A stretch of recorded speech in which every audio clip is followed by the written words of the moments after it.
Today in Switzerland, representatives of Ukraine, the United States, and Europe will discuss Trump's peace plan. The Ukrainian delegation will be headed by the head of the President's office, Andriy Yermak. The delegation will also include National Security and Defense Council Secretary Rustem Umerov, Chief of the Main Intelligence Directorate Kirill Sazonov, and 6 other officials. According to Axios, the American delegation will be headed by Secretary of State Marco Rubio. Also in the delegation is U.S. Secretary of the Army Dan Driscoll, who recently brought Volodymyr Zelensky an American-Russian peace plan. Several Western media outlets reported earlier that Trump has appointed Driscoll as the new special envoy. According to the BBC, in addition to representatives from Kyiv and Washington, Britain, France, and Germany will also take part in the negotiations in Geneva. Reuters, citing sources, reported that the Ukrainian authorities, together with their European partners, are preparing a counterproposal in response to the United States plan. And Trump, speaking to journalists on the White House lawn the previous evening, stated that his peace plan for Ukraine is not a final proposal. For their part, Ukraine's European allies insist on amending at least 4 out of the 28 points. So Alexander Mojuchuk will tell us more. The leaders of European countries, as well as Canada and Japan, discussed the U.S. peace plan at the G20 meeting in South Africa and issued a joint statement in which they described it as requiring significant revision. The statement in particular says that borders should not be changed by force. In addition, Kyiv's allies are concerned about the restrictions placed on the armed forces of Ukraine. Earlier, European leaders, in a similar joint statement published on the European Council's website, expressed concern about Trump's peace plan. They stated that this project can only serve as a basis for negotiations. We are ready to contribute to ensuring the sustainability of future peace in Ukraine. We firmly adhere to the principle that borders must not be changed by force. We are also concerned about the proposed restrictions on the armed forces of Ukraine, which would leave it vulnerable to future attacks. German Chancellor Friedrich Merz, whose press conference did not admit Russian propagandists, emphasized on the sidelines of the G20 summit that no decisions regarding the cessation of Russia's war against Ukraine can be made without the involvement of Kyiv and the Europeans. He pointed out that this is a war on the European continent, and how it ends will have direct consequences for Europe's security. I had a lengthy phone conversation with President Trump. I reminded him once again what Russia did with the Budapest Memorandum, in which Russia had already undertaken obligations to Ukraine.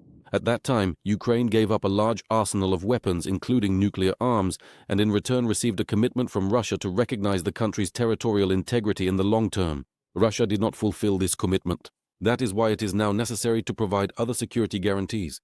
It is necessary to reach other agreements, reliable agreements, and I repeat, we Europeans as Germans are ready to take part in this process.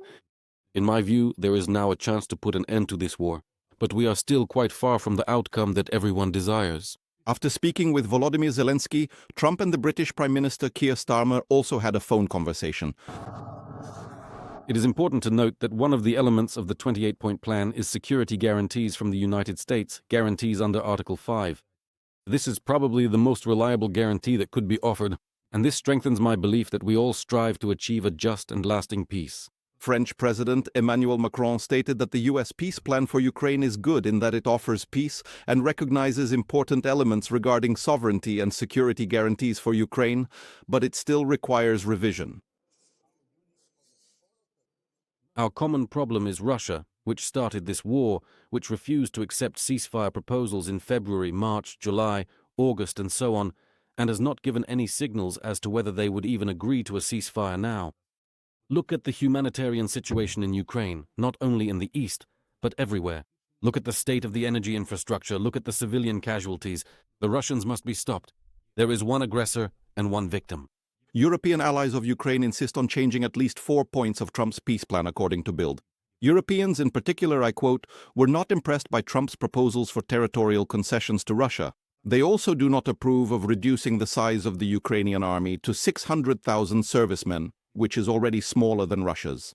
In addition, the EU believes that security guarantees from Russia would be ineffective. There is also concern about the future of frozen Russian assets. The investment schemes proposed by Trump would allow Putin to profit from the confiscated assets, while the EU plans to provide Ukraine with a reconstruction loan of 140 billion euros. The president of the EU Council, Antonio Costa, announced that on Monday he will gather all 27 EU leaders for a special meeting on Ukraine in Angola as part of the EU-Africa Summit. Alexander Mozichuk, Vikna STB Program, United News. The leaders of 8 Northern European and Baltic countries, known as the Nordic-Baltic 8, will continue to support Ukraine's sovereignty, supply it with weapons, and make efforts to strengthen sanctions against Russia. This is stated in a joint declaration by these countries following a conversation with Volodymyr Zelensky. The statement emphasizes that it is not only about Ukraine's security, but also about the broader security of Europe. The leaders of the Nordic-Baltic countries emphasize that Ukraine consistently demonstrates its serious commitment to peace and is working on the document prepared by the United States. At the same time, Russia has still not undertaken any commitments regarding a ceasefire or any steps leading to peace. Next, let's talk about Russia's hybrid war against Europe, which has been intensifying in recent days. In Poland, the railway was blown up in 2 places at once. The incident occurred precisely on the route through which Western aid is delivered to Ukraine. Before that, there were constant drone raids over European infrastructure and military facilities, and attacks by strike drones and missiles have also become routine. The German defense minister has already called last summer the last peaceful one for Europe. So how serious is the threat now, and what forms might this aggression take next? Anna Brikova will continue. Polish railways, the Warsaw-Lublin section of the route. This weekend, trains there stopped due to sabotage. It can be said without a doubt that an explosive device was triggered, which damaged the railway tracks. These are the very tracks along which military aid from partners is sent from Poland to Ukraine. It was later discovered that there were several instances of damage at once. One of the damages specifically concerns the same railway track, which damaged the overhead power lines for approximately 60 meters and also caused further damage that extended for several hundred meters beyond the metal clamp that had been installed on the railway tracks. This clamp was cut by trains passing by. The examination of this clamp is ongoing. The second site of sabotage is also being investigated. Polish Prime Minister Donald Tusk called the railway explosion an act of sabotage, and now the government is introducing an almost maximum threat level on part of the railway. We are talking about 2 confirmed attacks, acts of sabotage in the settlements of Mika and around Puławy. Regarding both incidents, we are certain, not just suspecting, that these were attempts to blow up the tracks and disrupt the railway infrastructure. These incidents were deliberate, had their own perpetrators, and were intended to cause a disaster on the railway.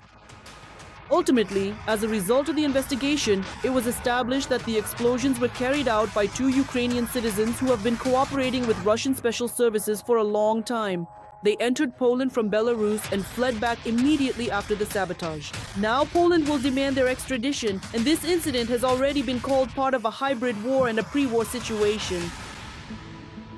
The enemy has begun the period of preparation for war. He is creating a certain environment here that is meant to establish conditions favorable for potential aggression against Polish territory.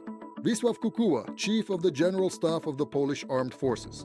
And not just against Poland. For example, the German Minister of Defense has already mentioned that last summer might have been the last peaceful one in Europe. Wars are not declared, wars are started. That's what's important. There's no need to declare anything, you just have to start. The Russian Federation has already started this war. It's just that, well, the methods are a bit different from the generally accepted ones. It's a series of arson attacks.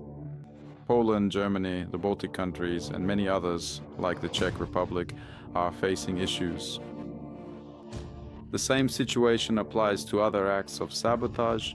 And of course, let's not forget about the various provocations involving underwater communications infrastructure, the global internet, the supply of electricity, and much more. In other words, the Russians are deliberately escalating the overall level of tension. As if they're carefully testing the red lines of the European community. As for Poland, the escalation step had already occurred in September when about 20 drones entered its territory. Then even further west in Europe, unidentified drones appeared. And this fits perfectly into the Russian logic of escalation.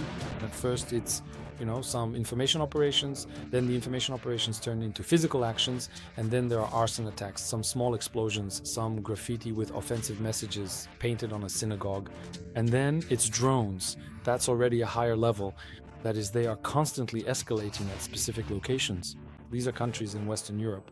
There is also talk about possible scenarios of Russian intervention. However, is the Kremlin actually capable of opening a second front? They would be limited in scope. That is, it would involve, say, up to 100,000 personnel. But there would be active use of drones, an attempt to carry out a kind of blitzkrieg by relying on armored vehicles. So there are actually several directions where this could be done, and they are being publicly discussed by experts. This refers to possible military actions in the Suwalki corridor on the way to the Kaliningrad enclave, to Estonia's Narva, which the Russians have long had their eye on, and to Finland. Although the Kremlin regime can carry out hybrid attacks throughout Europe if it is not confronted.